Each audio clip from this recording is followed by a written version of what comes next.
Olá pessoal, sejam muito bem-vindos a mais um conteúdo aqui do nosso canal e hoje nós vamos estar falando sobre o Beta 11, considerado por muitos um fiagro, mas é porque o pessoal não conhece. O Betal, ele não é um fiagro, não. Ele é um fundo de tijolo que possui galpões logísticos que são alugados para o agro, certo? E por que que ele tem se destacado tanto? Principalmente por causa do valor de mercado dele, 461 milhões, ou seja, um alto potencial de crescimento. O seu valor de mercado, R$ 77,10. Seu valor patrimonial, 674 milhões, ou seja, o mercado vem precificando ele para baixo quase 200 milhões. E o seu valor patrimonial por cota é na casa de R$ 102,70. E a informação mais importante, o seu último rendimento foi 84 centavos pela quinta vez consecutiva. Isso faz com que o seu dividendo nos últimos 12 meses seja de 13,07%, ou seja, um dividendo superior a todos os fundos de tijolos e um dividendo superior à grande maioria dos fundos de papéis. Além disso, ele vem se aproximando do número de 43 mil investidores e a maioria dos seus contratos estão em 4,7 anos, ou seja, quase 8 anos, né, que ele tem aí de contrato com estas empresas. Ele tem no seu portfólio 11 ativos com vacância zero. E talvez você pergunte, poxa, como é que pode um fundo de tijolo de galpões logísticos pagando este preço? Como é que ele está desta forma descontado e com um dividendo tão alto? É porque ele teve um problema com um dos CRI dele, que era o CRI da Serpasa. Isso fez com que ele desmoronasse de uma forma assim inexplicável, bater na casa dos 60 a 70 reais. E eu sempre falava aqui no canal, sempre produzia conteúdo para vocês, dizendo para vocês que o problema do Betal não estava no tijolo, ou seja, que no tijolo ele estava saudável. O problema era a questão do papel, que quando ele resolvesse o papel, o problema do papel, ele iria disparar. E foi justamente isso que aconteceu, né? Ele conseguiu sanar o problema do CRI da Cepasa, ele disparou e muita gente que aportou no Beta 11 quando ele estava na casa dos 60 reais, ganhou um dividendo na casa de 14%, porque ele vem pagando pela quinta vez consecutiva na casa de 84 centavos, e também ganhou quase 15 reais somente na valorização. Claro que ele voltou a cair de novo, porque ele é um fundo de tijolo, e os fundos de tijolos, independente da área, ele sofre muito com a subida da Selic, porque a Selic, o que ela faz? Ela empurra os fundos de tijolos para baixo. Mas mesmo assim ele se mantém saudável, porque 100% dos seus contratos são atípicos, ou seja, de muito longo prazo.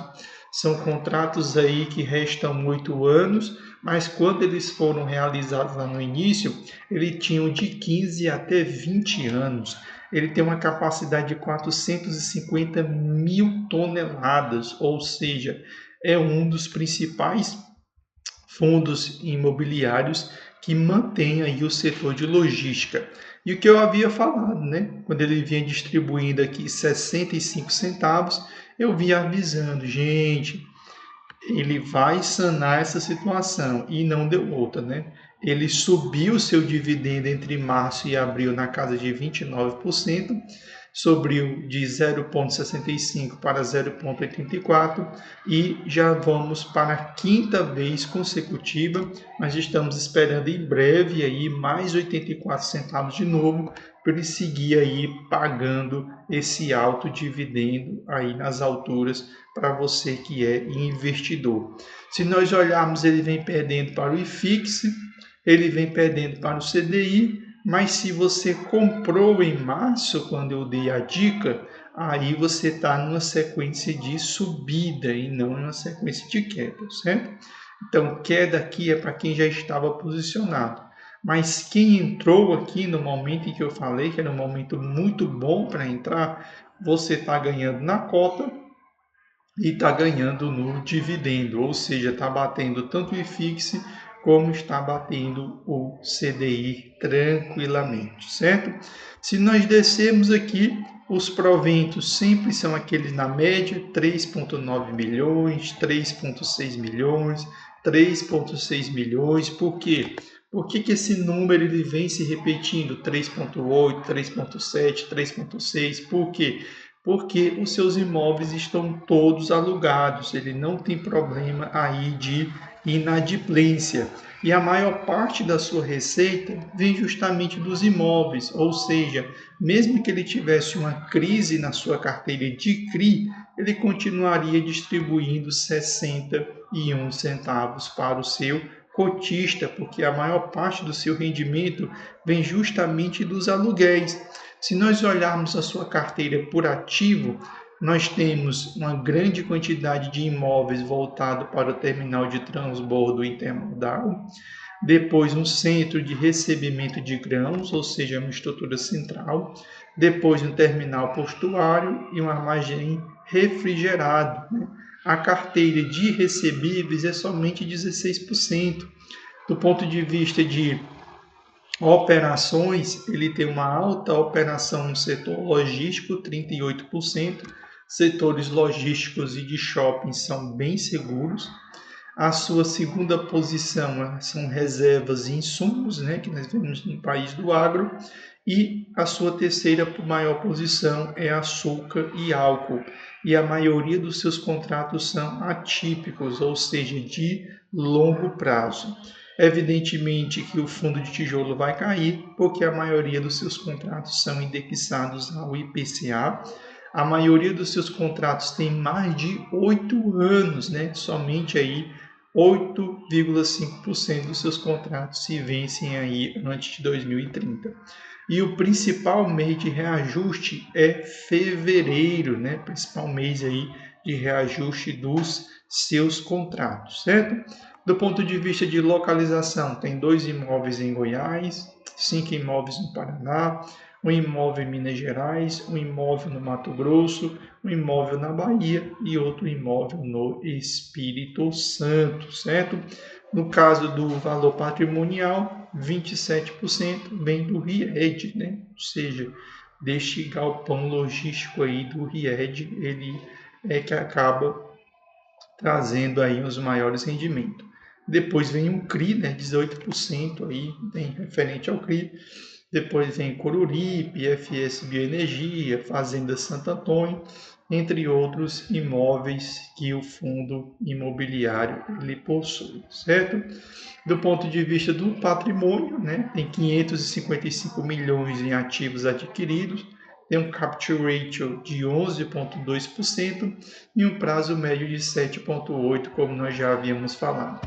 Se nós olharmos aqui no Status Invest, né, que ele está aqui atualizando, né, segunda-feira ele demora mais um pouquinho a abrir, porque tem muita atualização na segunda-feira. Hoje, na sexta, ainda tem muita atualização ainda acontecendo, mas até que ele abriu rápido aqui. Ele está numa cotação intermediária, ou seja, não está próximo da cotação máxima, mas também não está muito próximo da cotação mínima.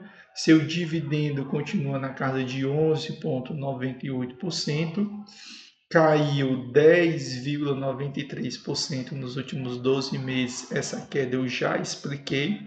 Num cenário em subida da Selic no mês atual, ele não caiu, ou seja, ele é um fundo de tijolo que vem se sustentando diante da subida da Selic. Você consegue comprá-lo com um desconto aí de 35%. ele tem em caixa 17 milhões, seu dividendo caiu 3,45 por causa do problema do CRI, da Serpasa, o seu valor em caixa é 6,53, mas ele ainda tem um bom número de cotistas, 42.323. E a melhor notícia foi essa, né? Justamente assim que ele conseguiu resolver o problema do CRI da Serpasa, ele começou a pagar consecutivamente muito mais do que o ano passado, certo?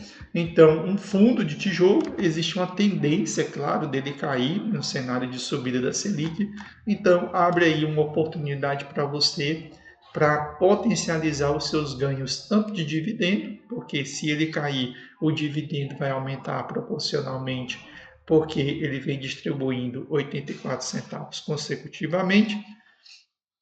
E também existe a questão da valorização, porque ele é um fundo que está pagando muito bem, né? Embora, claro, que existe um risco, porque todo fundo que é voltado para o agro, ele possui um risco embutido, certo?